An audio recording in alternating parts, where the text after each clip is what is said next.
allt är förgängligt, löd inskriften på kung Salomos ring. Jag däremot vill hävda att i människans minne finns allt inpräglat och bevarat. I etisk mening är alltså tiden omvändbar. För människan kan tiden inte spårlöst försvinna, eftersom den är subjektiv, tillhör en andlig kategori. Den tid vi genomlevt lagras i vår själ som skikt av erfarenheter begränsade i tiden.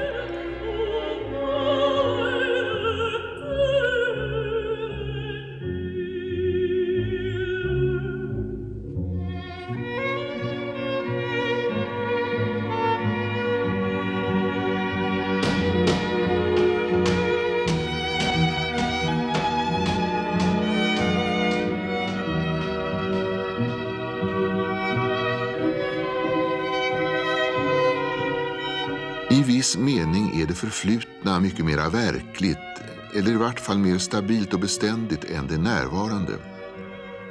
Det närvarande glider undan och försvinner likt sand mellan fingrarna och får sin materiella tyngd först i minnet. En gång för mycket länge sedan, förstår du, så var det en gammal munk från ett ortodoxt kloster.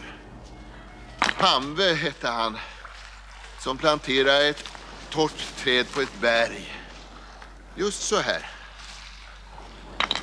Och till sin lärjunge, en munk som hette Ivan Kolov, sa Pamve att han skulle vattna det där trädet varje dag tills det fick liv.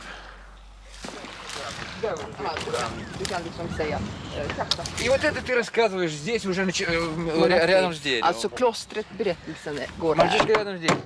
Все это ты рассказываешь Du berättar det här, pojken. и говоришь про систему. Berättar om systemet också. И потом, после этого он Efteråt. говоришь, вот видишь, как красиво. Прямо экибары, только Ja, не по-японски огромные. Ikebana så vackert. Да, и в это время подъезжает, Och då kommer... кричит издали этот, Då ropar Otto. который кричит и... Nu blir du inte av med mig så lätt, Det är vackert, va? Alexander. Det är som i Japan. Ikebana. Jag är bjuden hem till dig ikväll för att gratulera på födelsedagen. Det är en stor ära för mig. И когда он говорит задает вопрос о Боге, Och sen när du frågar om guden, тут говорит, что då säger du... не имел честь быть представленным, Nej, не желая продолжать разговор. så du vill undvika samtal. Вот в этом направлении. Och då går du Gud dit. give dig lycka. Hörru, vad har du för förhållande till Gud egentligen? Inget alls, jag är rädd. Vad menar du med det? Вот он тут сел Så då и sätter du стал igång ездить на велосипеде вокруг och него. cykla här runt honom. Вот так, Så här. так. А вот ты иди. Эрна, прости. Эрна, ты иди. Och du går här. Вот, а ты вокруг них ездишь на Och du велосипеде. cyklar runt dem här. Вот так. А ты идешь туда. Понимаешь, да как? И все, как угодно. Alltså hur som helst, Allan. Мы приблизительно тебя... Мне кажется, что кино единственное из искусств, которое оперирует понятием времени. Речь идет не о том, что это искусство развивается во времени. Развивается во времени и музыка, и театр, и балет, и другие виды искусства можно назвать. Но я говорю о времени в буквальном смысле слова. Ну, что такое кинокадр, который начинается с момента, когда мы говорим «начали», и кончается, когда мы скажем «стоп». Что это такое?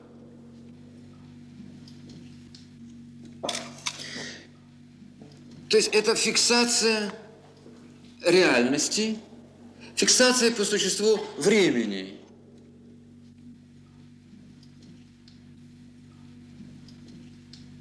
Фиксация и практически это консервы времени, которое мы можем просматривать теоретически бесконечно.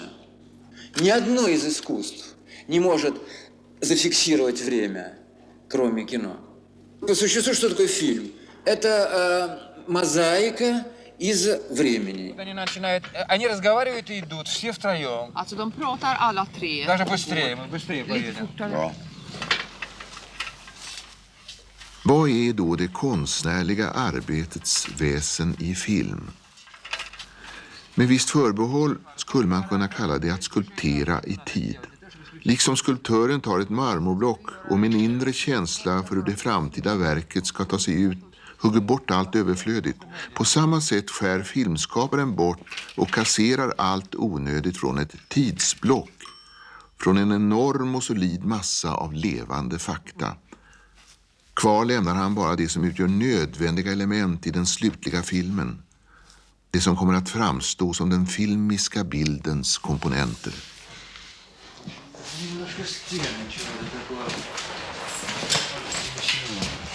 Ja, det är kanske okej med väggen.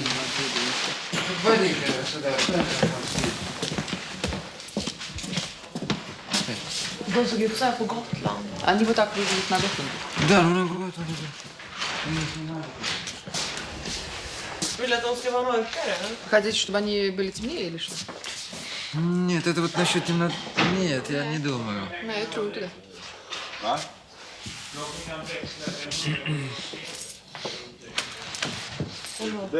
Han tycker inte om den. Du tycker inte om den? Это слишком, да. Too much. Det? Это слишком. För mycket. Она сама по себе она красивая. Ты знаешь, Så что den var fin. единственное, что мне не нравится вот этот цвет. Färgen tycker jag inte om, du vet. Мне очень не нравится красный. На вот этих подушечках или на самой софе? Den största svårigheten i umgänget med filmens scenograf och fotograf är att göra dem, liksom för den delen alla andra medlemmar i filmteamet, till medarbetare och medgestaltare av filmens idé. Det är principiellt betydelsefullt att de inte på några villkor blir passiva, likgiltiga i sitt arbete, utan deltar som självständiga och skapande konstnärer som delar regissörens känslor och tankar. Это хорошо. För då liksom... Ja, och i den färgen till exempel. Inte kanske... Было бы хорошо, по-моему. То есть был бы контраст такой между деревом. Контраст, проверяй контраст. Precis, och då skulle man kunna ta samma på stolarna som på soffan. Тогда то же самое можно сделать, что на стульях, что и на вот Очень хорошо.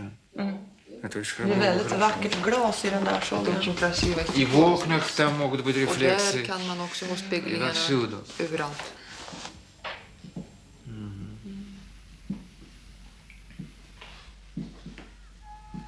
Или, может быть, ничего. Тебе нравится? Vad tycker du? Ja. Tycker du om det? Может быть, ничего мерцать Ja, будет, det är kanske конечно. bra om det är sådär Jag tyckte skimrande. att Ja, det var может быть- fint, men jag tycker att man skulle svärta den lite så att Можно den немножко inte ser så почернить, чтобы ren ut. Bara Nej, Тут надо принципиально решить вопрос, nej, понимаешь? det är sådär principiellt. Вообще, конечно, на fråga. темном фоне это очень красиво. I mörk bakgrund. ja, Det är ja. jättefint. Lampan. Нет, нет, если тут темные стены, в принципе, Nej, för att то vi лучше, har если mörka вообще. väggar så bäst att det är så. Хорошо. Saknar inte matta sådär så att vi ska lägga Это någon... зеркало тоже мы сможем, да, как перемещать, красивое зеркало. Ja, det är jättesnygg spegel. Оно очень И простое, но очень он красивое. любил работу сам по кадру. Он приходил все время на строительство декораций. Он выбирал натуру, он выбирал интерьеры, он выбирал мебель сам. То есть при обычных работах режиссера это делают все ассистенты. Делает второй режиссер, как у нас, например, в Москве. Здесь нет этой должности второго режиссера, я не буду об этом говорить. Кстати, работала я им в течение всех картин Андрея, его помощником. И он очень тщательно, буквально просто скрупулезно выбирал любой цвет, цвет платья актрисы, цвет волос, грим. То есть он присутствовал всюду. И вот результат этот, по-моему, очень очевидно виден на экране. Более того, конечно, я говорю сейчас о мелочах, которые кажутся мелочами, но это не мелочи. В общей атмосфере потом фильма это очень ощущается. Не потому, что он не доверял людям, не потому, что он не хотел, чтобы кто-то за него сделал. Просто он считал, что то, что он может сделать сам, он должен делать сам. Мне хотелось бы прочитать цитату из дневника Андрея, которую он написал 25 марта 1985 года. «Никогда не беспокой другого тем, что ты можешь сам сделать». Это очень важная цитата, о многом характеризующая его. Он так жил и в личной жизни, и в работе. Видите, мы могли бы даже и как-то по диагонали встать. Vi kunde stå så diagonalt också. Как угодно. Hur som helst. То есть, смотри. Där har vi inte så mycket fönster. Здесь нет Hur не ser det ut особенно om много vi är окон. här då istället? Окон мало. Так вы, пожалуйста, мы могли бы Det här здесь. är ju bra. То есть, и вот этот стол развернуть и сделать его таким, Flytta да? bordet så В här центре i mitten. композиции. I mitten av kompositionen. Вот такая, может быть, меланхолический такой. Sad должен liksom, быть. ljus vill han och melankolisk. Вообще для этого хорошо иметь вот этот интерьер со старыми мебелью, Men det är с jättebra att ha лампой. sån interiör med gamla möblerna och lamporna. Вот такой, чтобы сразу какое-то возникло ощущение, такое ностальгическое ощущение. Det kommer en sån där nostalgisk så att säga, känsla. Понимаешь? То есть давай, как угодно, посмотри на Vi что. kan göra hur som helst. Значит, тебе вот больше нравится вот это направление, Så du föredrar det här потому что тут есть окна и потому что темные стены, för да? att vi har Elden mitt i. Men, И темные стены, да? mörka väggar. ja. Так, ну-ка поставь на первое вот это кики. Си, ампок.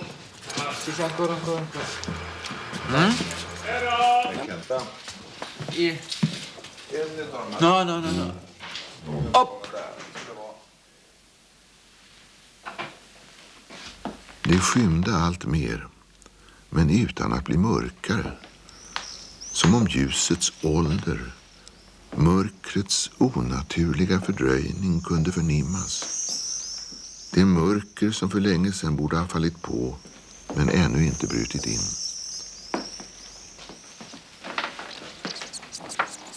Alexander satt i en fåtölj vid ett av vardagsrummets fönster och bläddrade i en tjock monografi över gamla ryska ikoner. Sidorna prasslade.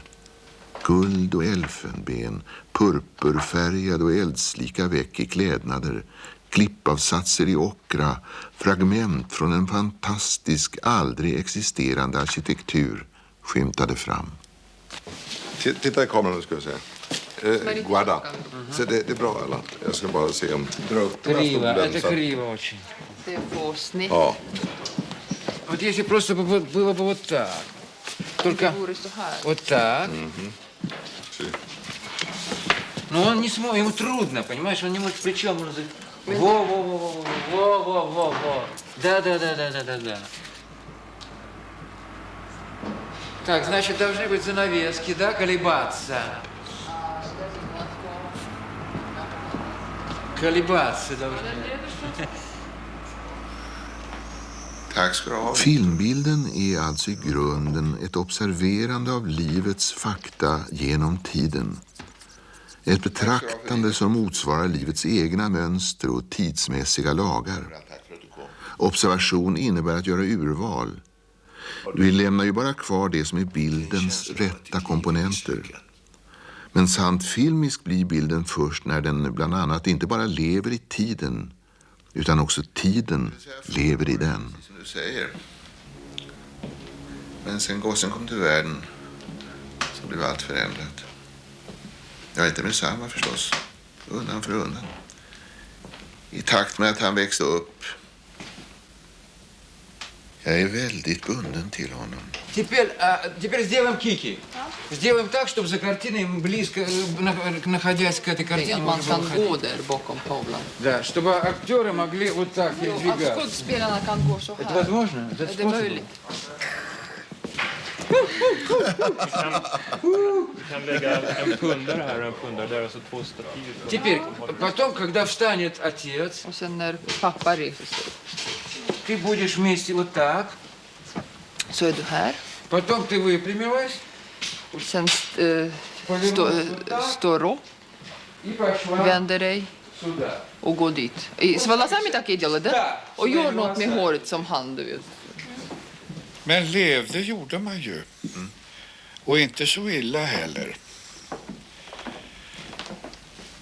Eller efter din replik så. Вспомнил этот текст. И даже добавил, такой текст надо добавить.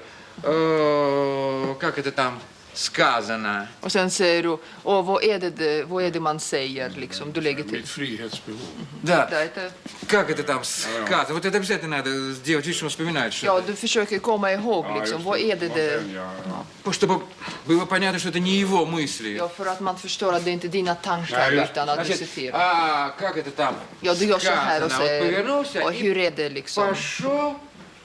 Vad är det man säger? И вот начал это Mitt frihetsbehov är så stort att om jag plötsligt nekades tillträde till någon liten vrå i Indiens länder så skulle jag känna mig instängd.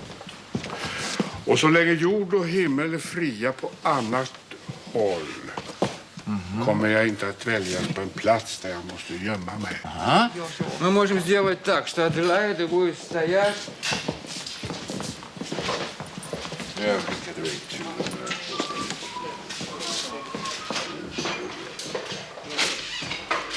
Sökandet som process förhåller sig till det fullbordade verket som strövandet i skogen för att leta svamp förhåller sig till det som redan är funnet och samlat i svampkorgen.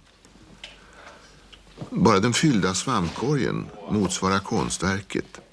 Korgens innehåll är verkligt och obetingat, medan att ströva i skogen förblir en personlig fråga om kärlek till promenader och frisk luft.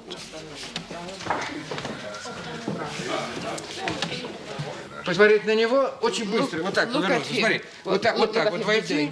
You coming like that? Yes. И повернуться, да, и повернуться, медленно повернуться к нему. And first looking at Alan, but Потом very quickly. поглядела на него And then мгновение. slow movement А of потом head and looking at стала him. смотреть туда. And then you're looking somewhere over А there. он все время туда смотрит. And you just straight.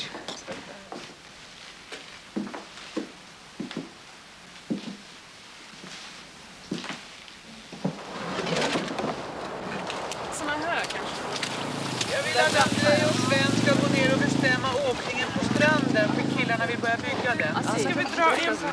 Ska vi pumpa vatten från en pöl som ligger där borta till sandhögen? Jag måste ha några nollor. Jag måste säga att för mig har svårigheterna i samband med filmens konception ytterst lite att göra med den ursprungliga inspirationen till den. Vem är det som skriker? Problemet är alltid att söka behålla konceptionen intakt och oförvanskad som inspirationskälla och symbol för den slutliga filmen. Det var någon som var i nöd. Risken är alltid att den grundläggande konceptionen urartar i brådskan under inspelningsarbetet, att filmen förvanskas och förstörs under processen av sitt eget förverkligande. Filmens väg från konception till färdig kopia är behäftad med en rad faror. Det handlar inte enbart om tekniska problem, utan också om det enorma antalet människor som är inblandade i produktionsprocessen. Jag tror hotellet får slaget om de ska servera oss lunch, men vi ska fråga det. Gud vad vi har att göra på den här. Jag hoppas att den inte kommer i bild imorgon. Försök då att de här bilderna blir inifrån huset och ut. Bönderna och kossorna är aktuella också. Måste få tag i den jävla Och så Henriksson. den här Hasselbladen. Ja. Det är ingen överdrift att säga att regissören löper risken att förvandlas till blott och bart ett vittne som ser på hur manusförfattaren skriver. Scenografen gör scenografi, skådespelaren agerar och klipparen klipper filmen. Det är också vad som faktiskt händer i starkt kommersialiserade produktioner. Skådespel, actors can go and eat, please. Måste bara se med exponering. Den här bilden kan vi ta på Gärdet utanför filmhuset. 142 när han går in. Otto går in och 163 när han går efter. Först är man ett stort brev och så står det Katinka Farag presenterar och så står det Andrei Tarkovsky och sen så börjar det.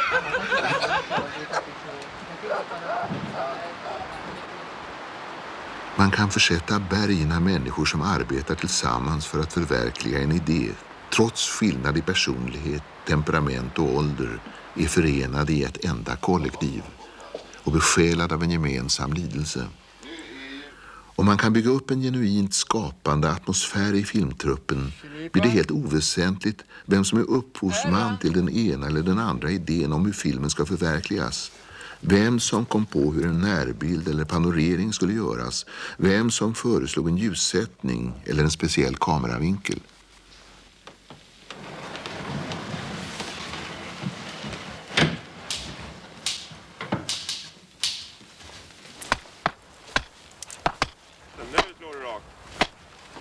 men vi ska ta det här nu så fort det går. Alltså, vi ska inte vänta tills... Nej. Först ska vi ha alla telefonstolpar upp. Alla upp? 6 stycken.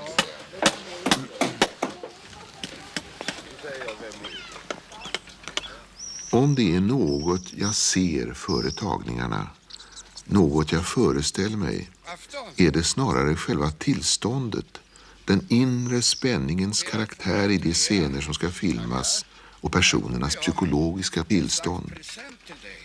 Men jag vet ännu ingenting om den form i vilket allt ska gestaltas.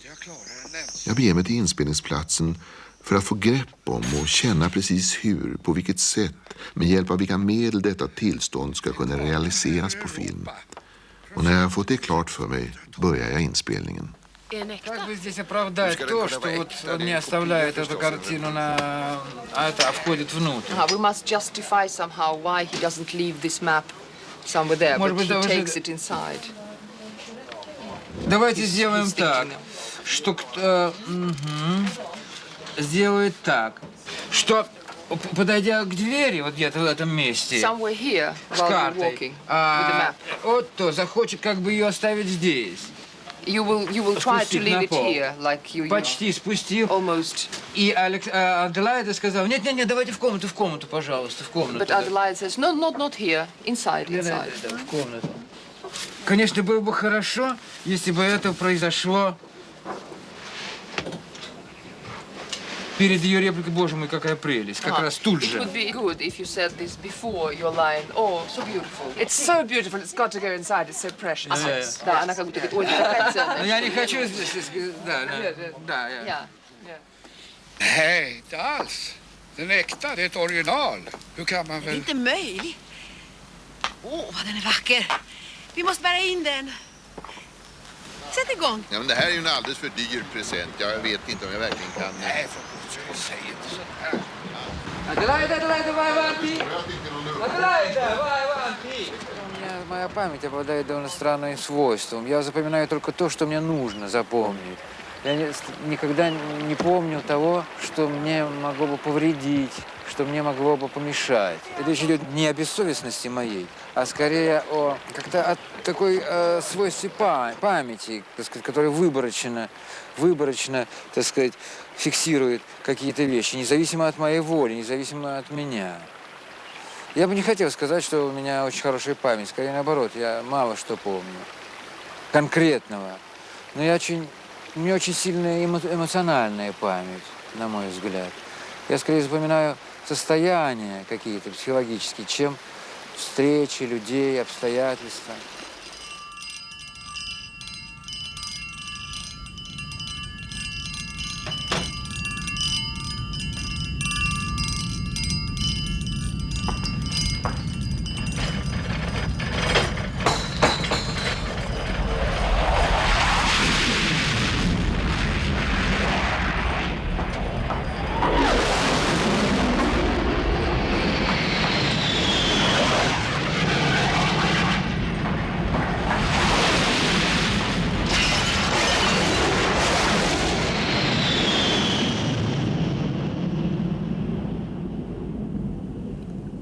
Yttre händelseförlopp, intriger, kausala sammanhang har för varje film jag gjort kommit att betyda allt mindre och mindre.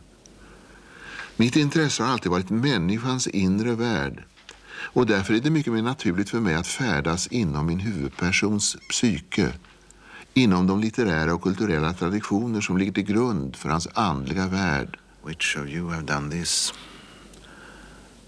The Lords. Jag intresserar mig för människan eftersom hon har hela världsalltet förborgat inom sig. Och för att finna uttryck för denna idé, för meningen med det mänskliga livet, behövs ingen brett uppspänd duk med ett överflöd av händelser.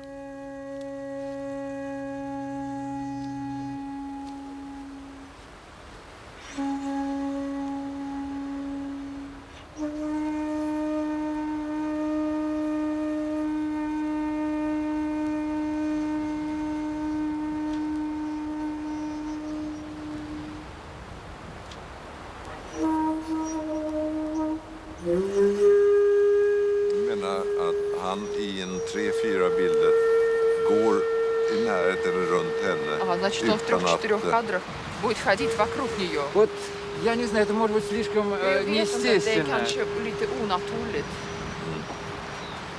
То есть как лучше? Может быть, Вот даже теперь какой лучше, bäst?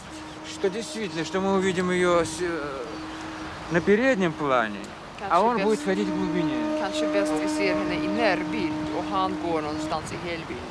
Причем на каком переднем плане? Может быть, даже на переднем плане она в рост видна, понимаешь, целиком. Alltså att vi вот kan так. se henne i helfigur alltså. А он ходит там, Och han går bakom det. за ней. Bakom henne. Ja, det... Может быть, даже хорошо. Det kan vara jättebra. Посмотрим. Но это было бы хорошо. А потом мы взяли обратную точку, видели бы ее крупный план. Один раз Ja, только och sen лицо kan ее vi se увидеть. bara en enda gång hennes ansikte. Здесь очень важно как-то ее сдержанно показывать. Alltså jag vill inte se henne. Как-то немножко таинственно, немножко ее... Hon ska vara lite hemlighetsfull. Ja, just И очень такой хороший крупный план в конце, в смысле, с глазами, с хорошими. Увидеть. Когда она говорит, не выдавайте меня, прощайте. Jag går nu.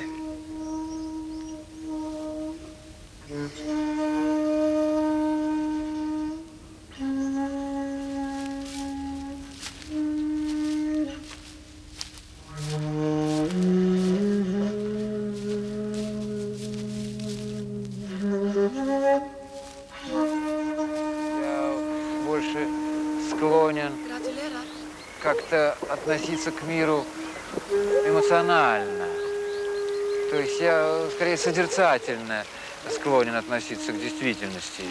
Я ее не столько думаю по поводу нее, сколько стараюсь ощущать ее. Я к ней отношусь скорее как животное, как ребенок в большей степени, чем взрослый, зрелый человек, который умеет размышлять по поводу жизни, умеет делать какие-то выводы.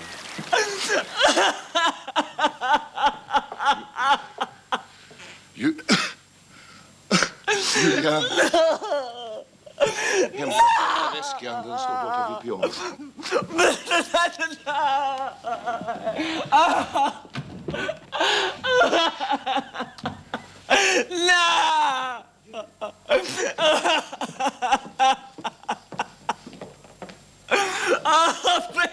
Skådespelaren måste befinna sig i ett psykologiskt tillstånd som är omöjligt att simulera.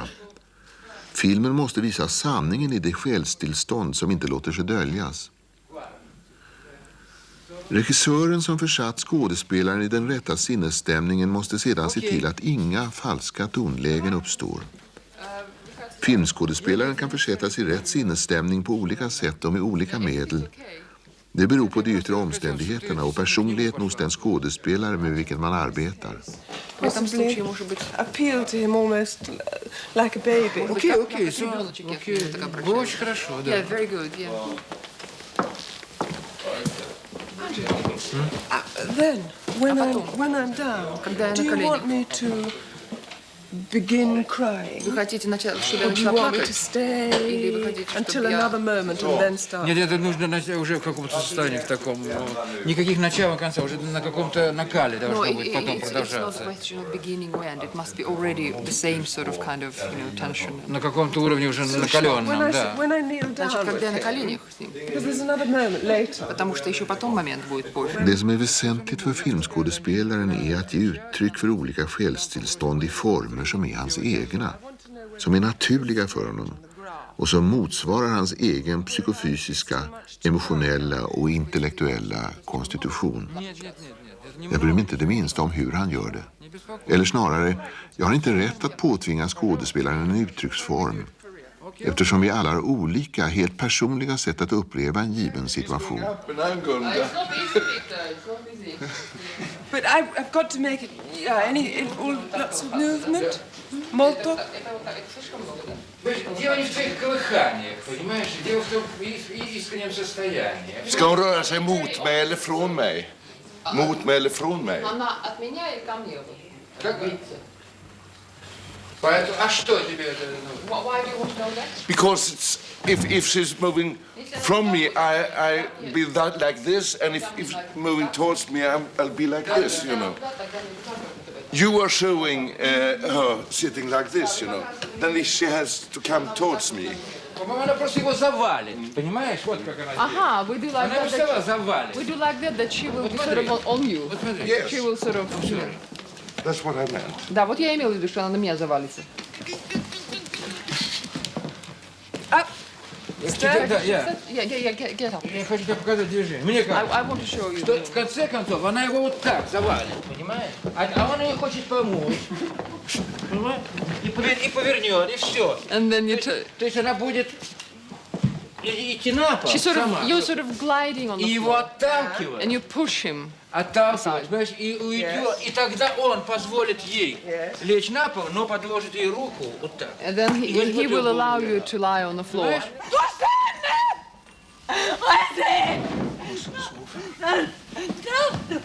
Julia, come back. Oh, Alexander, don't you even understand?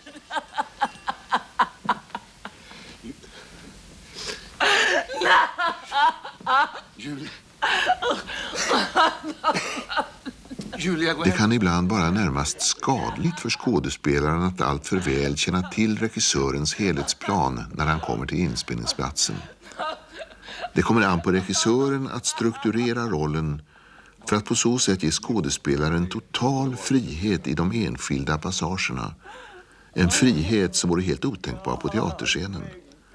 Skulle skådespelaren själv strukturera sin roll förlorar han möjligheten att agera spontant och omedvetet inom de ramar som dikteras av intentionerna i planen för filmen. Gossen sover. Han får absolut inte väckas.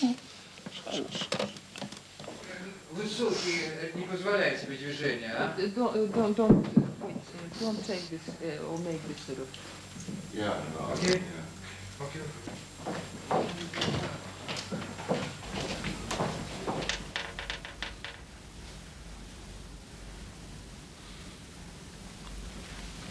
Han drack mer konjak i mörkret, men kände sig illamående och yr i huvudet. Då ställde han sig på knä, knäppte sina händer och försökte fästa blicken på de orörliga trädtopparna. Då började han be för första gången i sitt liv. Be på allvar för första gången i sitt liv. Вспоминает, так быть более свободным. Где-то повернуться можешь спиной и так далее. Vänd dig med ryggen. А мизансцена такая грубая, такая. Ты уходишь туда. Först går du hit. С этим стаканом.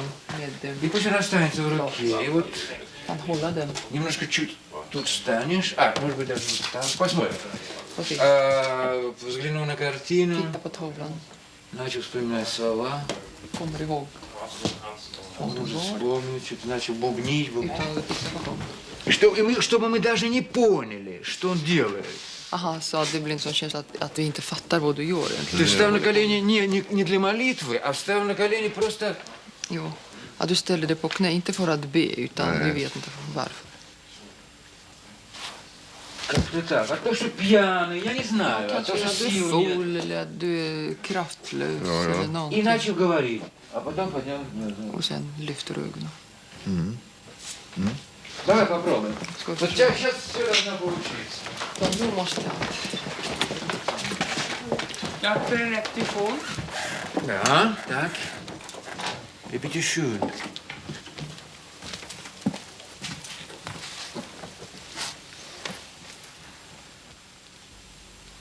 För att en skådespelare ska framstå som uttrycksfull i den ena eller andra scenen räcker det inte med att han är begriplig. Förutom att vara begriplig måste han också vara uppriktig och sanningsenlig. Men vad som är uppriktigt och sanningsenligt är långt ifrån alltid lätt att förstå.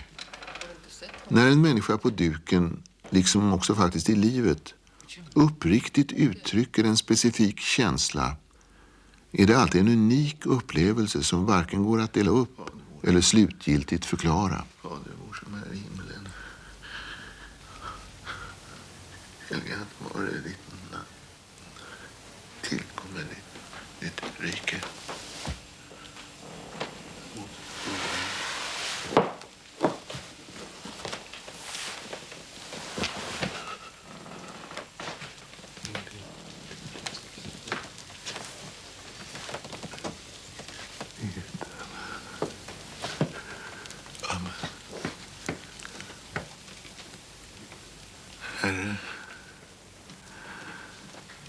Herre, fräls oss i denna förfärliga stund.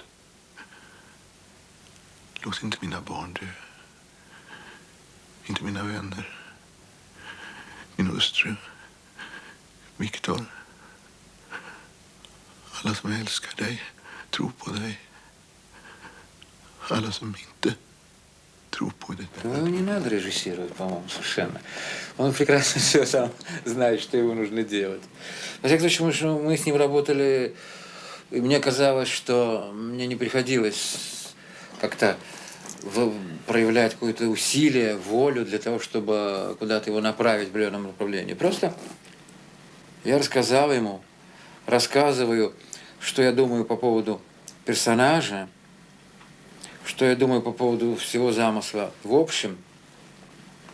И для этого достаточно, для того, чтобы Рон уже знал, что ему делать.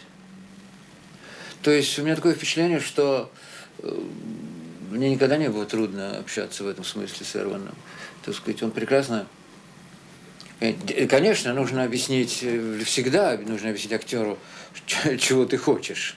Сказать своим фильмом или его характером, и что означает этот персонаж и так далее. Но мне кажется, что это нетрудно. Поэтому мне никогда не казалось, что с Эрваном трудно работать. И вообще мне казалось, что мы с ним работаем. В любом случае лучше. И вот тут требуете, что сразу возникает зеркало. Вот что здесь требуется. Jo, det behövs att spegeln ska gå här. Precis här. А мы куда-то едем в пустоте. Annars åker vi tom, du vet. Ja. Не знаю. Что-то не то, не могу понять. Då får vi ändra det där visserligen, men det kanske går. Так. Okej, när det kommer så ska vi... Так, поехали. Ta upp den där lampan. Ettan där uppe, Hasse. Och nu kommer den där in. Snart. Nu ser du. Vad ser du? Är du bättre? Сейчас, в принципе, лучше. Так, и вот это... I'm sorry. Теперь понимаю, если тебя... Hoppsan. Vill du lyfta en liten part of your body?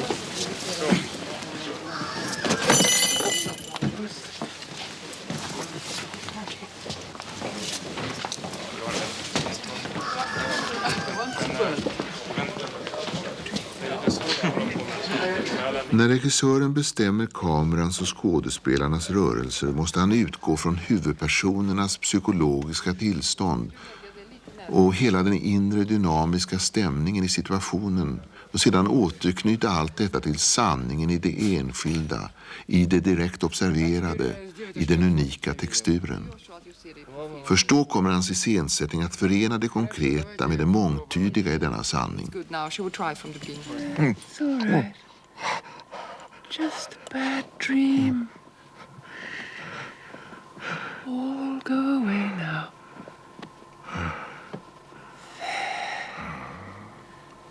That's it.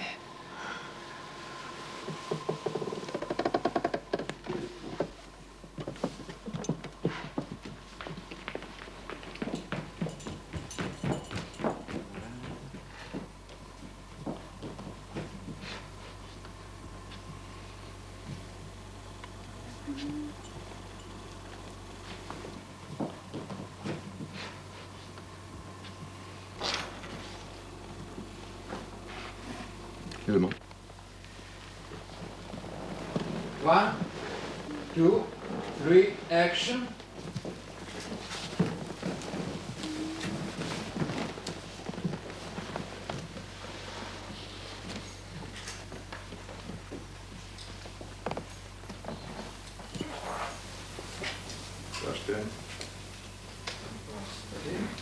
Det påpekas ofta med rätta att varje konstform laborerar med montage, det vill säga med ett urval och en ny sammanställning av delar och fragment.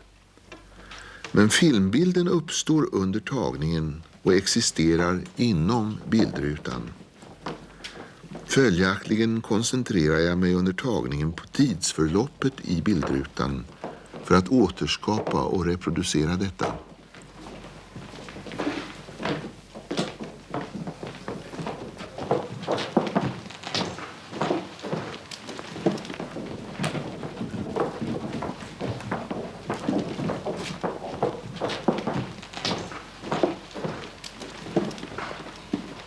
Göran! Alla?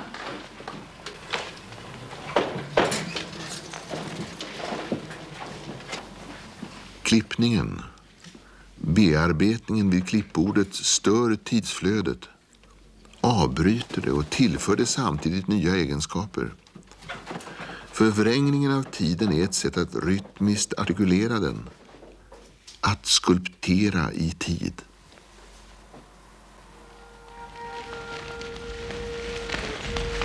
Nej. Nej. Vad är det?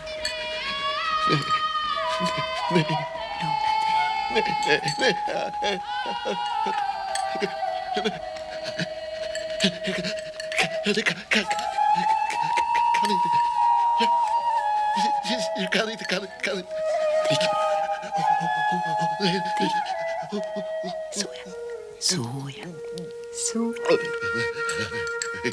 Nu går det strax över.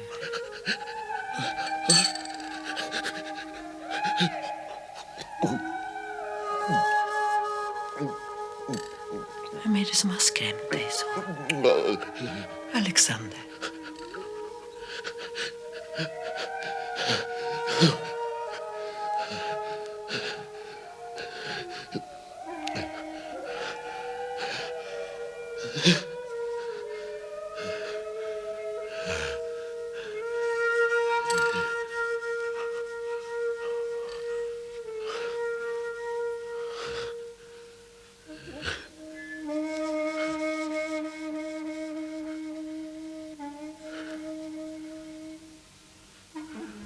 Klippning handlar faktiskt bara om en perfekt variant av tagningarnas sammanfogning som redan finns implicit i det inspelade materialet. Genom de speciella egenskaper som det filmade materialet fått under tagningarna uppstår en självorganiserande struktur i klippningsfasen. Klippningens karaktär kommer på så sätt att uttrycka materialets inneboende natur.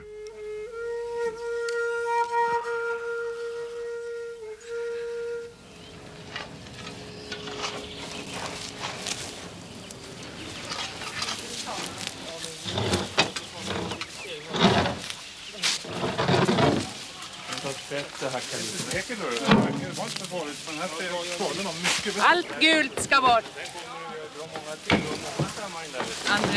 På gårdsplanen växer en blommande hägg, ditplaceras, och under den finns en vedtrave mot vilken Alexander lutar sin cykel. Då faller häggblommor ner över honom och fastnar i hans våta ansikte och på hans nedsmutsade kläder. En liten fårflock flyr bräckande undan när Alexander når fram. Men vi kan försöka ha fåren längre ner. Ja. Men att du tänker på att du inte försöker skrämma dem ditåt. Nej. Utan neråt. Det enda jag tänker på är vilket håll de kommer att skrämma mig. Det är det jag är mest rädd för. Ja, jag vet det. Erland, vi skulle ha lite på den andra sidan. Det ser ut som torr skit. Det ska väl ligga i pölar som vanligt. Pagadi. Vänta där. Erland. Poco piano. Geniale. Den där. Никому не объяснять, не вам же объяснять, как выглядит облитое цветами дерево черемухи здесь, в Швеции. Все же знают, как это выглядит, понимаете? А все на меня смотрят с этого недоумения. Как будто Alla vet hur det ser ut. это совсем не так. Jag ser att det Что было в самом деле? Вот я вчера специально ездил за город. Igår Вчера. åkte ju ut på Специально landet. ездил за город смотреть, как выглядит дерево. För att titta liksom på trädet. Оно стоит белое, как невеста, Det, понимаешь? det står vitt som en sån där brud. Красавица вот такая стоит. А это нет. Вчера это было, я видел вчера. Jag såg det igår. Это не неделю тому назад, а вчера. Ja, det här är trädet. Men vi kan vrida lite också. Так, убирайте все это. Вообще, все. Трубу, все как можно быстрее. 10 минут на то, чтобы все убрать, очистить помещение от этого. Aha, Все. ja, ta bort hela trädet, allt röret och allt. Vi har inte tid, ta bort allt helt.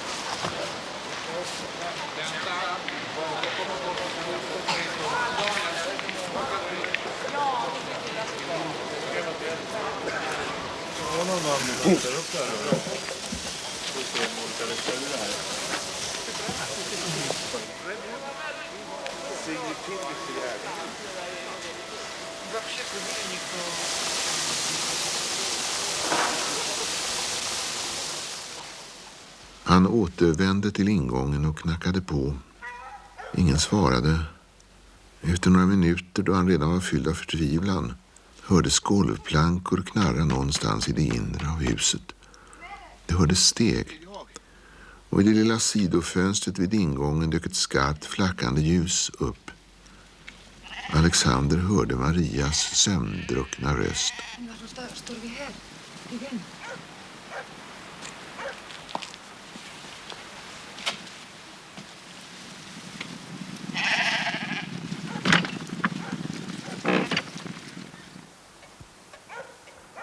Кино делится, так сказать, на режиссеров, которые делают два типа картин, в принципе. Одни пытаются имитировать мир, в котором они живут, воссоздать мир, который их окружает. Другая часть режиссеров создают свой собственный мир. Är det någonting som har hänt? Те, кто создает свой собственный мир в кино, как правило, являются поэтами.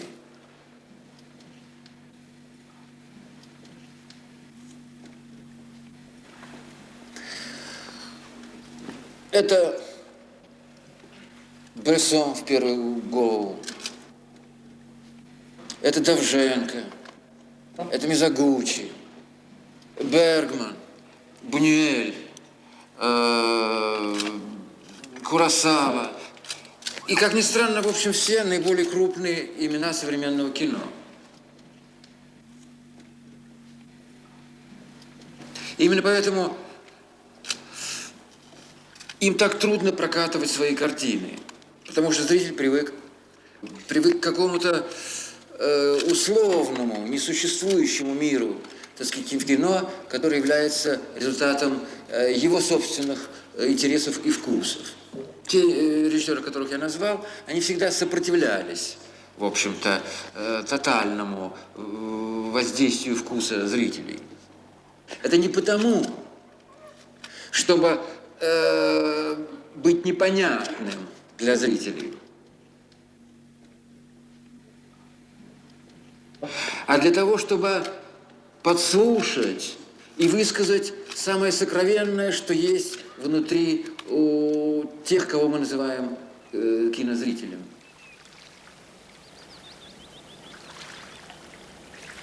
И вот вы говорили о доме, спрашивая, какое он имел отношение к дому. Дом для него был очень важен. И, как вы видели, в каждом его фильме, везде он снимает наш дом. Интерьер, обстановку, ту одухотворенность внутреннюю, которая царит в нашем доме. И, ну, конечно, нельзя смотреть буквально, все-таки это художественное произведение, и он наделяет свои образы другими характерами, другими действующими лицами, чем мы сами. Но все равно в каждом И в каждой его картине присутствует его личная жизнь, его личный дом, о котором мы, кстати говоря, очень страдали отсутствием этого дома в течение 5 лет, когда находились здесь, на Западе. Это наш первый дом, такой деревенский, который он очень любил, который помогал ему жить, с которым он работал очень легко и дышал. Он часто пишет в дневниках своих об этом доме. Он рисовал рисунки нашего дома, сам проектировал.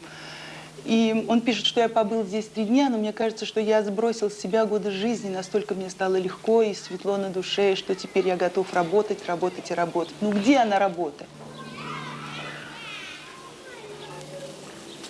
А как мы этот дом нашли с Андреем, он рассказал в жертвоприношении.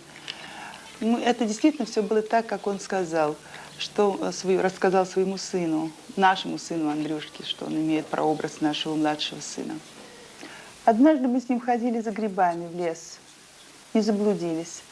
Была сумрачная погода, моросил дождь, небо было серое, состояние было удивительное. Ja, och så började det regna, ett sånt där kallt, otäckt duggregn. Vi kom till kröken där borta där den där torra gamla tallen stod. Just då tittade solen fram. Det slutade regna och det kom ett sånt ljus över det här stället och då såg vi det.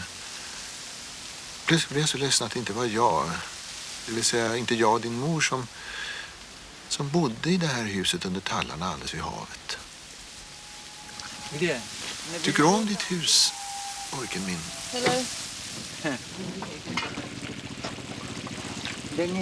Filmen är den enda konstart där konstnären kan känna sig som skapare av en obetingad verklighet, av en bokstavligt talat egen värld. Just i filmen får människans inneboende drift till självhävdelse sitt mest omfattande och direkta förverkligande.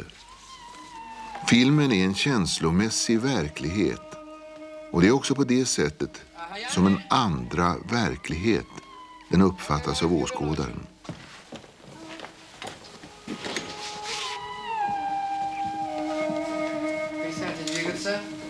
Sluta röra på dig.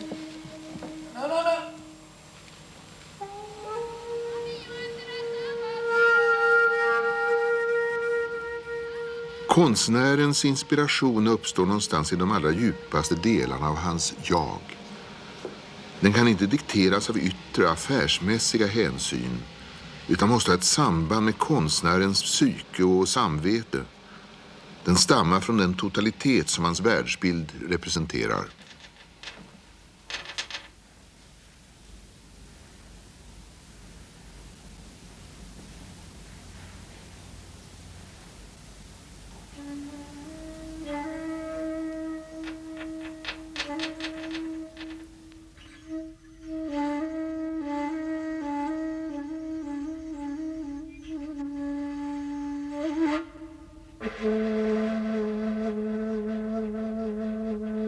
По поводу снов, очень часто Андрей отвечал на вопросы многочисленных зрителей.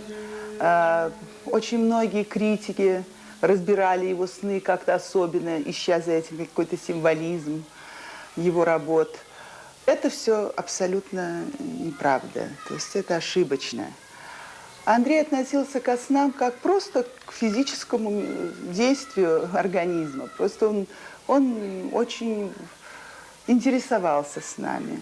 Часто именно свои сны, которые он видел сам, что с ним происходило, он вставлял в свои работы. В частности, вот в последней работе «Сукрифичио» он использовал свой сон, когда Эрланд лежит на раскладушке с руками как мертвый, и с ним рядом сидит Мария. Андрей видел сон в 1978 году, когда мы жили еще в Москве. Ну, жизнь наша была там довольно сложной. Спали мы с ним тогда на раскладушках, поэтому, видимо, и привиделся ему сон, что он спит на раскладушке. Что он мертвый, и я сижу рядом с ним, как он рассказывал, с окаменевшим лицом, по которому текут слезы, и видит мое страдание. А он на все на это где-то с потолка, с высоты смотрит. И он рассказывал по ощущению, что мне было очень легко, но необыкновенно грустно и тяжело за страдания вот людей, которые потеряли его. И очень грустно, что он тоже расстается с этой жизнью. И пробуждение, он сказал, было для него не так уж безрадостно. И этот сон я увидела, то, что вот он сделал в Сукрифичо. Кстати, он написал о снах в своем дневнике, который был написан очень давно. Это было 26 января 1978 года. Вот что он писал. Сейчас, одиночки, плохо вижу. Сны делятся на два типа. Первый, в который человек, созерцающий сон, управляет событиями сна, как по волшебству. Он хозяин всего, что происходит и еще произойдет. Он демиург. Ко второй, в котором тот, которому снится, не способен управлять, пассивен и страдает от насилия и неспособности защититься от него. Все, что происходит с ним, это то, что так нежелательно, ужасно и мучительно.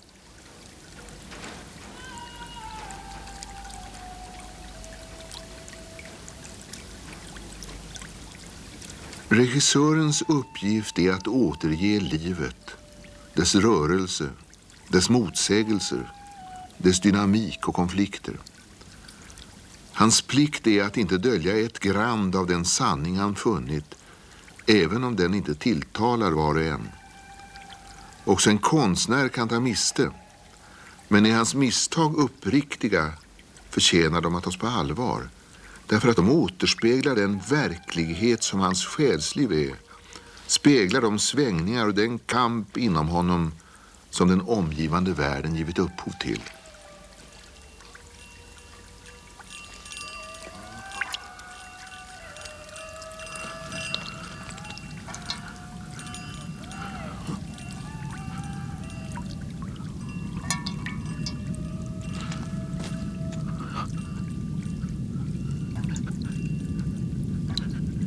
Pojken min.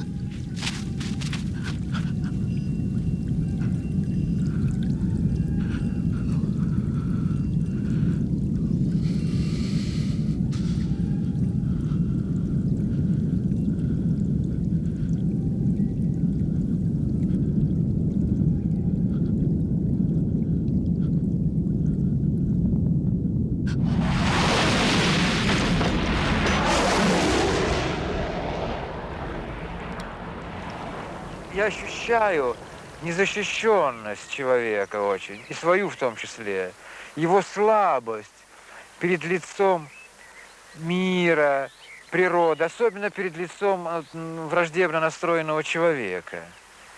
И мне кажется, это самое страшное. И самое страшное, что может быть, это столкновение с человеческим насилием, то есть со злом, который несет в себе человек. Это, мне кажется, самое страшное.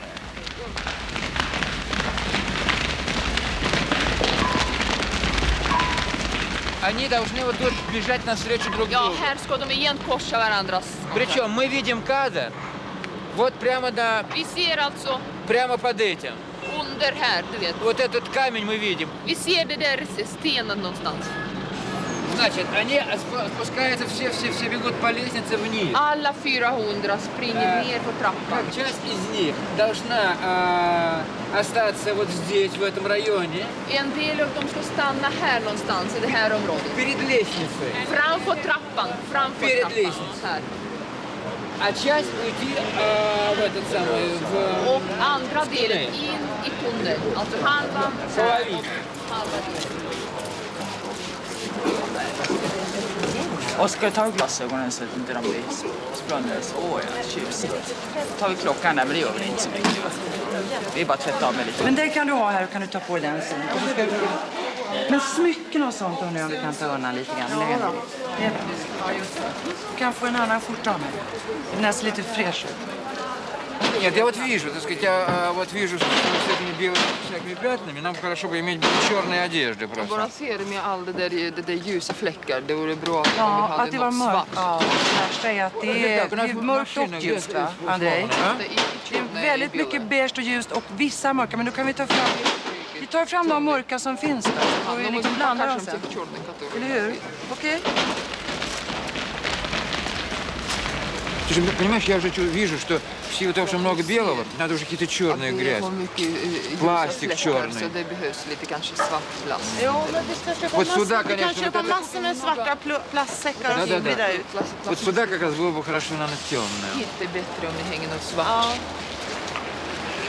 Если бы черная такая висела, было бы, конечно, лучше. Det blir mycket bättre om Свет на светлом доме. det är mot det ljusa. Det är en lycklig nu när det är en massa skit på Как gatan. сразу счастливый, когда всякое дрянь бросает. В этом есть. Ja, det finns något.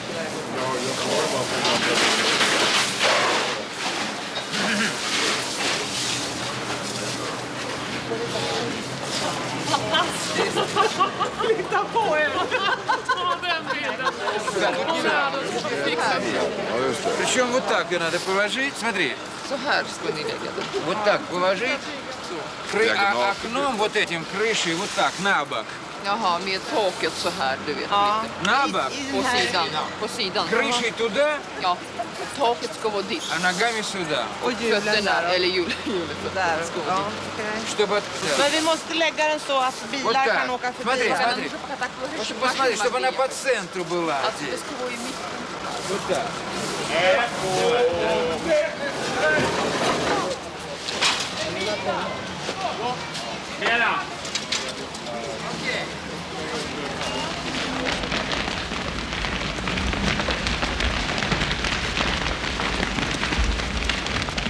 Встань, пожалуйста. Vill du resa dig? Есть маленькая проблемка. Смотри, Свет. Значит, этот уровень Den här nivån. нам нужен для того, чтобы иметь здесь после зеркала голову мальчика. И Den чтобы он här мог спрятаться liksom туда. behövs för spegel och för pojken. Pojken skulle ligga här och han skulle gömma sig liksom. Здесь еще будет зеркало. Här blir spegeln också. Настолько. Så här, hit. Если здесь зеркало, значит, нам Om нужно, här är чтобы spegeln, камера была здесь. så måste kameran vara där.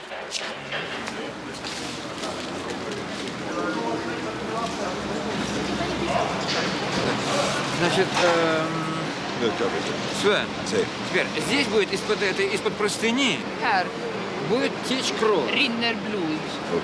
И ты в какой-то момент можешь на нее перевести фокус. Jaha, Понимаешь? du kan fokusera eller vad heter Для того, det? чтобы и будет легче Du перейти ska lägga skärpan на på руку, а blodet. потом на... Sen ser du handen och sen pojken. Precis. Ja, då får vi ändra på det. Så att vi går inte upp på skärpan på oändligt. Utan när vi kommer in i spegeln så går vi på blodet. Och sen så går vi. Kasta ingenting!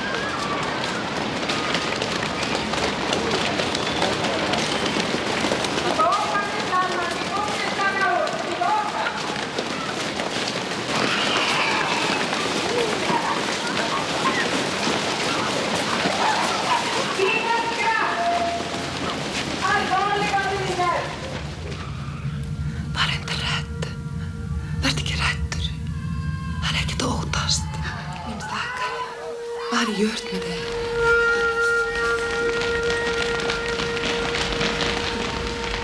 Det vore felaktigt att säga att konstnären söker sitt ämne. Istället växer ämnet inom honom som en frukt och börjar kräva gestaltning. Det är som att föda barn. Diktaren har ingenting att vara stolt över. Han är inte situationens herre utan dess tjänare. För honom finns ingen annan möjlig existensform än en skapande. Och varje verk han skapar blir en handling som han inte kan upphäva. Bara genom tilltron till sitt ideal kan han försäkra sig om det nödvändiga och följdriktiga i dessa handlingar. Därför att denna tro är det enda som kan bekräfta hans system av bilder. Läs System av liv.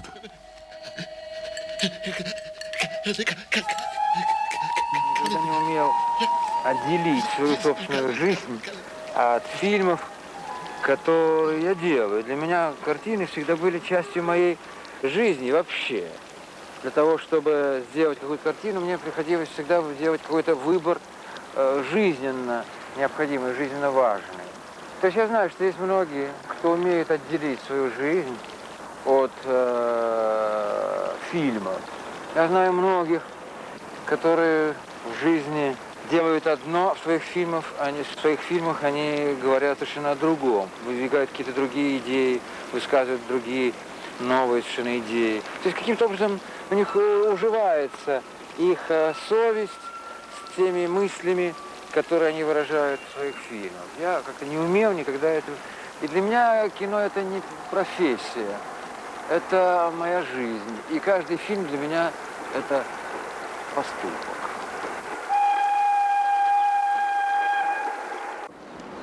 Tystnad, tagning. Okej? Okej. То же самое. Samma sak. Камера.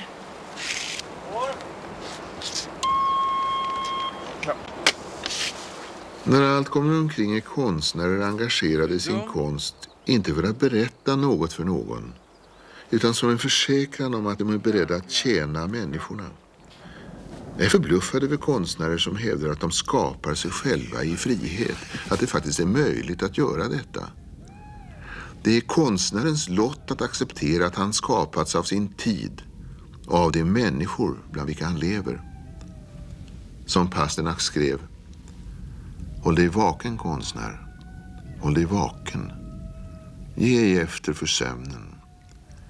Du är evighetens gisslan och tidens fånge.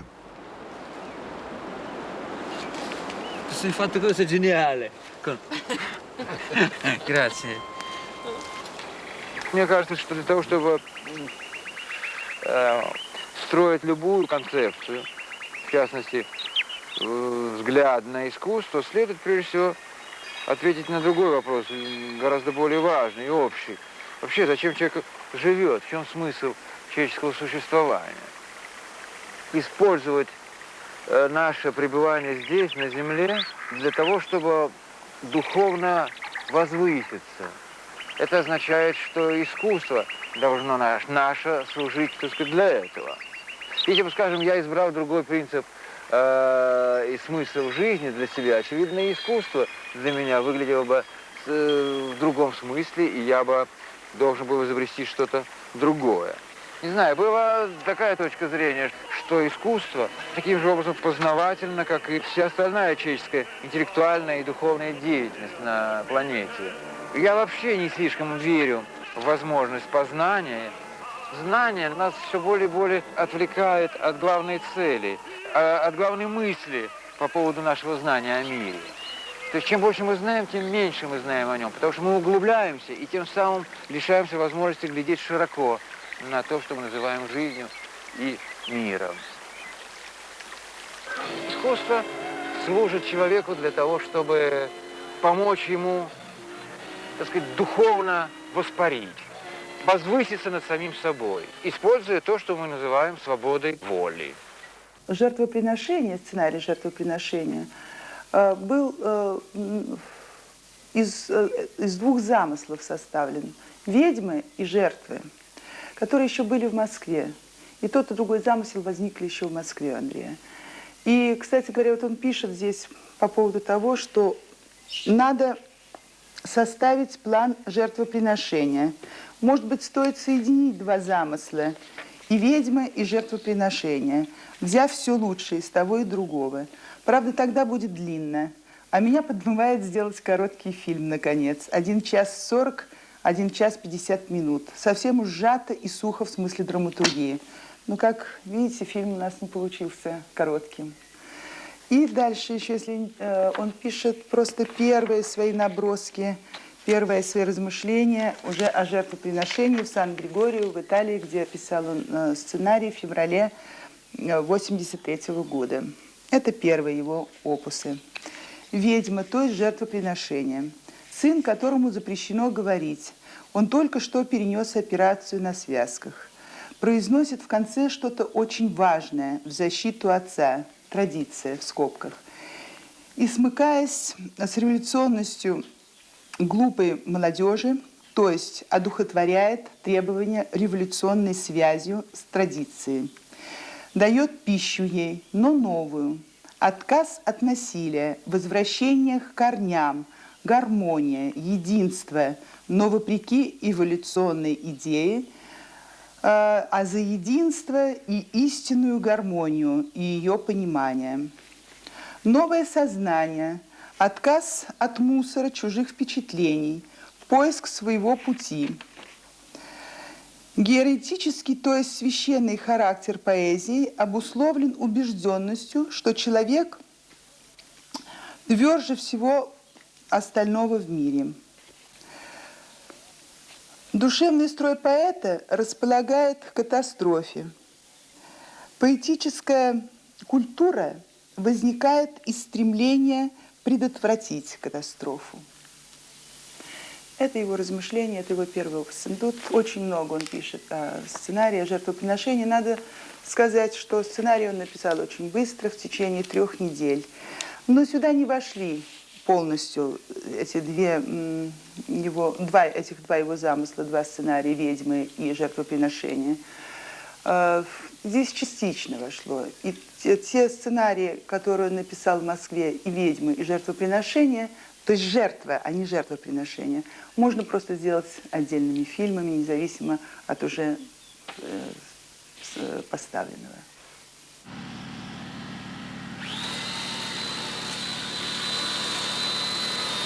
De ska vara bakom villan.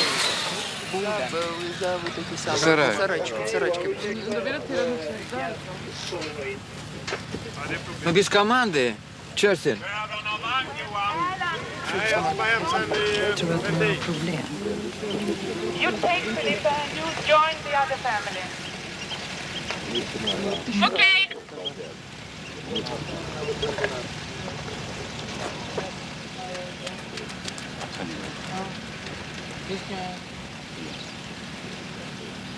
Ну что, снимаем же? Okej, vi tar Sven då. Okej. Vi är klara att ta, vi tar i sol. We are ready to take. We make it in sunshine. Все готовы? Everybody's ready here. Давайте. Все готовы? Alla är färdiga. Ja. Давайте, зажигайте. Tänd.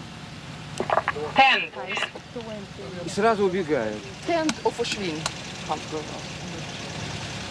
Там ничего не горит. Нет, ничего, я не вижу, ни огня никакого. Очень долго. Troppo lungo, basta.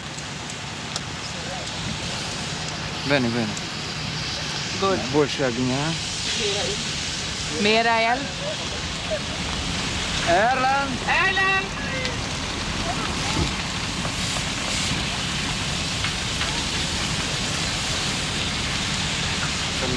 Family!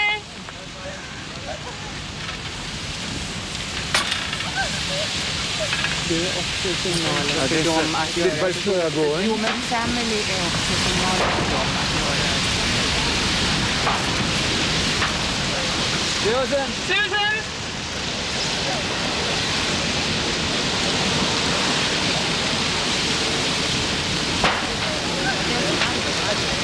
Alvaro! Trädet! Дерево! Shit. The tree! Макина! The car! Car! Машина! Где машина? Car! Car! Facciamo così, ok così. Det är bra! Больше огня немножко. Mera, lite bit more!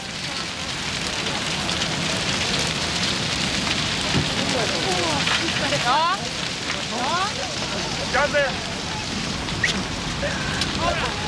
Kameran! Камера!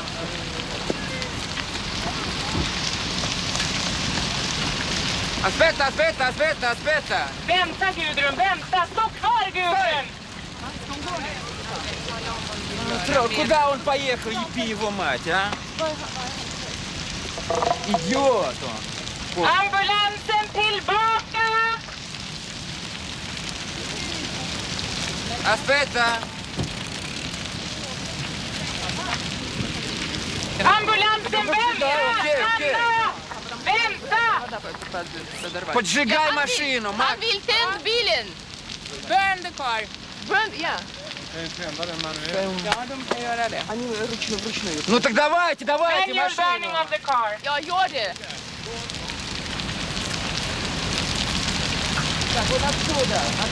Come here! Bilden när Erland springer över dit Когда Эрланд бежит туда. finns inte med. Вот этот нет, этого куска, когда Эрланд туда бежит. Его нету? Finns det inte? Nej, för den kameran gick Да, sönder. когда камера поломалась у меня тогда. Ой. Так что ж ты сейчас-то не сказал? Ja, varför sa du inte nu? Han kunde springa nu. Va? Varför sa du inte nu när du gjorde det? Tack, tack, tack.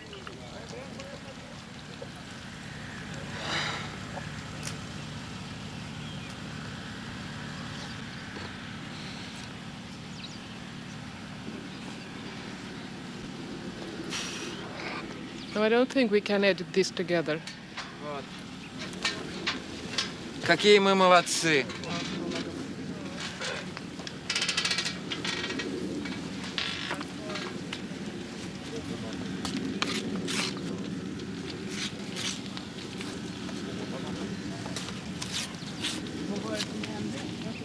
Ja, de håller på. Ага, они сейчас там где занимаются. Что занимаются? Они разговаривают там больше. А нам нужно еще вот это все будет. Я меньше всего ожидал, что это будет именно из-за камеры, из-за батареи. Väntade mig aldrig att det blev. Но для него это было большой трагедией, потому что этой сценой он начинал, как ни странно, свой сценарий. Эта сцена была его кульминацией того состояния героя. И сам весь фильм пришел к финалу жертвоприношения. Это была самая центральная и главная сцена, и она не получилась. Ну, какое у него может быть состояние? Он страшно переживал. Он позвонил мне абсолютно убитым голосом, трагичным, и сказал, чтобы я немедленно приезжала, хотя у меня были дела, которые связаны были с нашим домом, с работой, с комитетами по освобождению и воссоединению семьи. Но он сказал, чтобы я немедленно все бросала и приезжала, потому что ему очень плохо.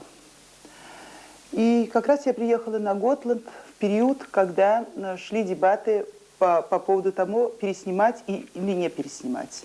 Он страшно переживал. Он был очень расстроен, что люди не понимают, что есть даже его коллеги, которые, зная о том, что сцена не удалась, думают о том, что ее можно как-то смонтировать кусками. Но он сказал, что если не будет этой сцены, то не будет фильма. И так бы, видимо, оно и было. И поскольку он никогда не шел ни на какой компромисс, ни в самом малом, ни в самом большом, и всегда добивался своего, вот здесь мне хочется сказать, может быть, это не к месту, все-таки, понимаете, он единственный был режиссер в советском кино, который делал только то, что он хотел. Он был абсолютно бескомпромиссный.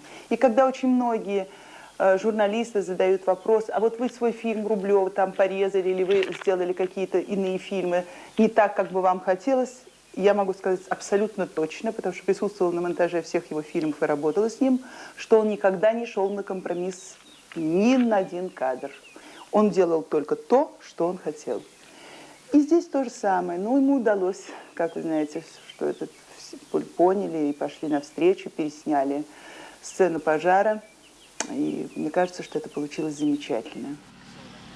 På några dagar hade man byggt upp ett exakt likadant hus. En kopia av det brunna. Hela huset på bara några dagar. Vilket närmast var ett under. Och även ett bevis på vad människor förmår göra när de tror på något. Och inte bara människor, utan också producenter, det vill säga övermänniskor. Слава Богу, что ветер не туда.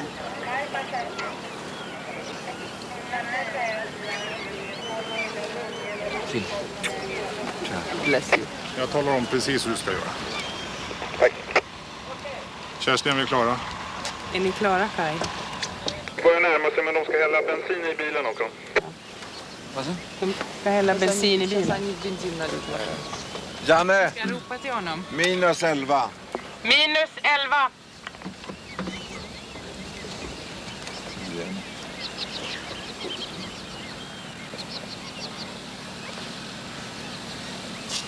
Everybody ready?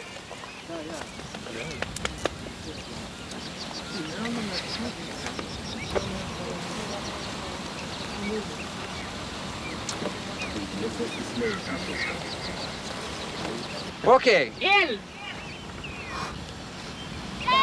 Jag har fortfarande 11 minuter. Ja.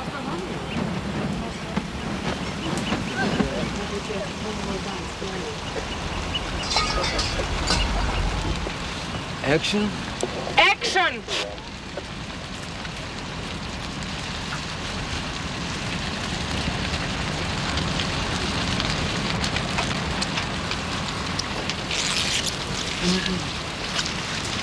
Öka Petra.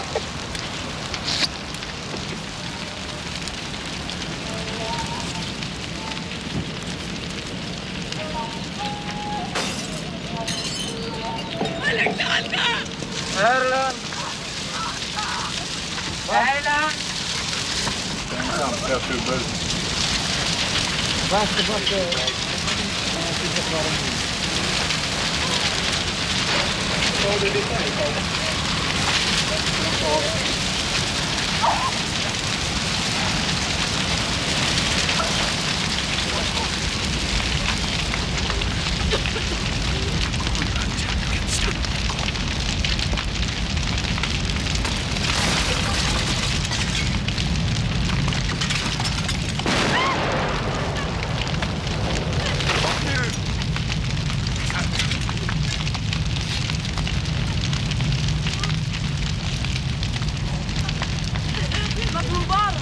Vad gör ni med honom? Alexander! Rör honom inte! Vad ska jag fråga? Lägg av med elden.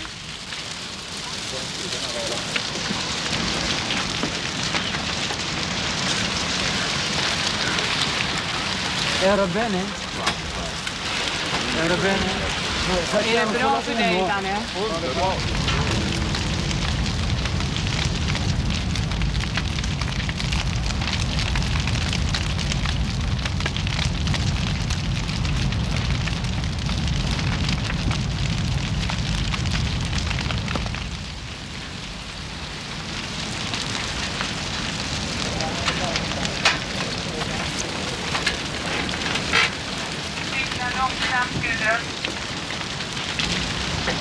Ready? Susan!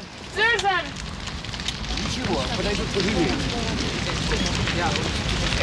Run to Susan and stay there with her. Run to Susan. Normal, sì. Bene, bene.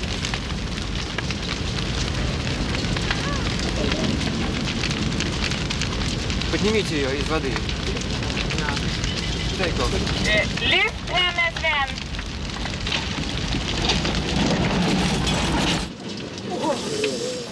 Он не успел. Har ni film? А он не успел, да? Да нет, да.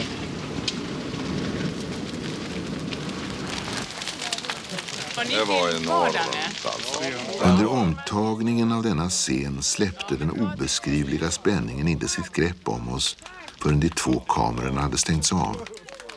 Den ena av kamerassistenten, den andra av händer som tillhörde Sven Nykvist, ljusets geniale mästare, händer som darrade av fruktan. Först då kom den befriande lättnaden. Nästan alla grät som barn. Vi kastade oss i varandras armar och jag kände hur tätt, med vilka fasta band hela vår grupp höll samman. Kaninen ramlar kvar. Anche fuoco era naturalissimo.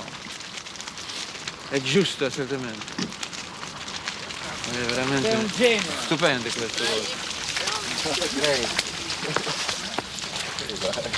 Thank you. Thank you. Underbart.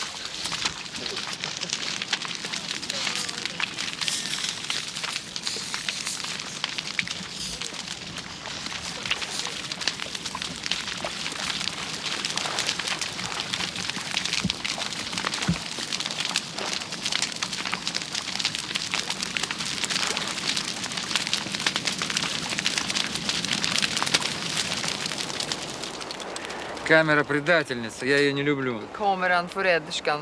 Jag tycker inte om dig.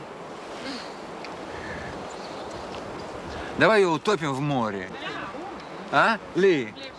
Ja, på ryska det är feminint. Kamera, det är hon. Så han Как в säger Исландии... förräderska. Нет, как в Исландии неверных жен Ja, i Island, бросали de в воду. otrogna kvinnorna kastades in i vattnet. Så kastar vi det här. Fast Gudrun påstår Почему-то все att det... заулыбались. Почему-то все заулыбались. Och nu ler ni allihopa. Все представили себе мир без женщин. Ja, alla tänkte sig en sån där värld utan kvinnor. Då skulle du gråta. Da bi ti plakao. Grazie, produttrice. Grazie. Tack ska du ha. Я вас поздравляю с последующим. Hej då. Auguri. Grazie. Hoppala. Great. Ah, titta vad de väntar sig!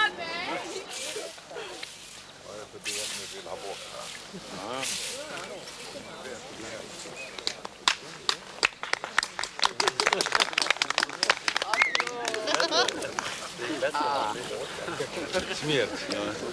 Like this. По-моему, смерти не существует.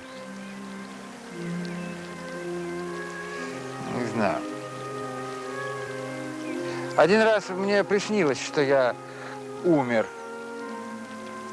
Это было как-то очень похоже на правду.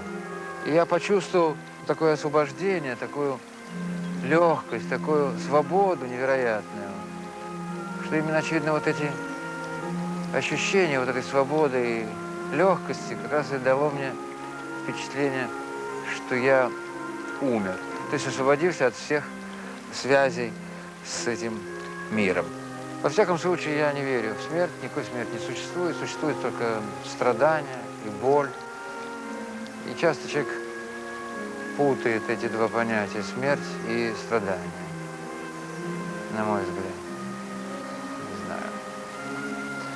Может быть, когда я столкнусь впрямую с этим, мне станет страшно, и я уже буду рассуждать иначе. Трудно сказать. Tu pensi di essere immortale? Sì, questo sicuro.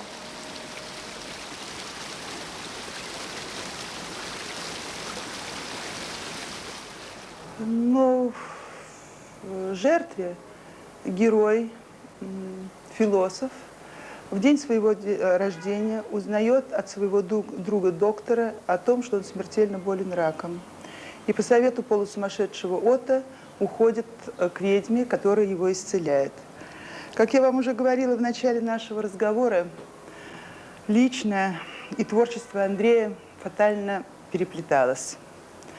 И даже Андрей, уже будучи очень тяжело болен раком, сказал, что достаточно испытывать судьбу, пора переходить на новый путь творчества. К сожалению, не успел.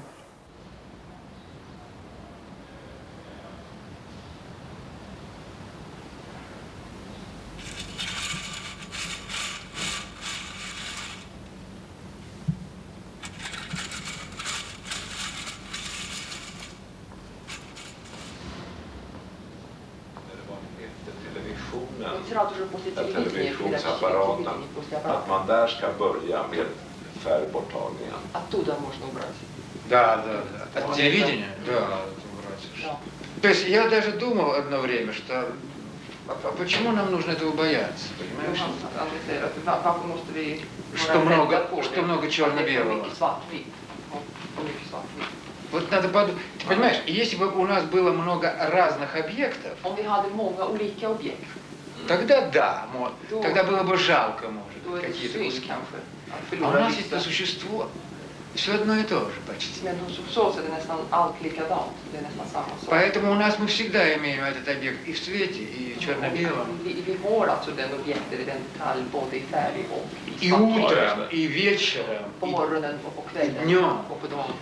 Это может быть очень хорошо. То есть у нас один и тот же объект будет в разных состояниях. То есть однообразие, так сказать, мест действия, но зато разнообразие Drömmarna, de kan vi ju göra väldigt kontrastrika. Делаем очень контрастными. Vaga, det kan vi göra hur kontrastrikt som helst. Нету такого, может быть, очень математически правильных соотношений между тенями. Matematiskt talat, det finns Нету. inga rätta liksom. Ну, есть такое, понимаешь, состояние. Атмосфера потрясающая. Я тебе объясню почему. Потому что все-таки, когда много цвета, все-таки сама пленка накладывает свое, в общем, вот такое, как сказать, ну, как бы свое свойство на все, и на свет даже, понимаешь? Så alltså när det är färgfilm så det är något speciellt med färgen och då blir det något annat.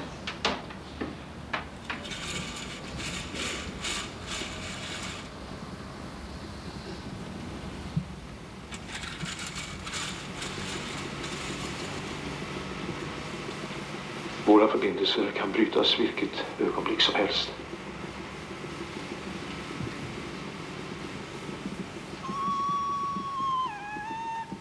Jag har i alla fall hunnit säga er det viktigaste.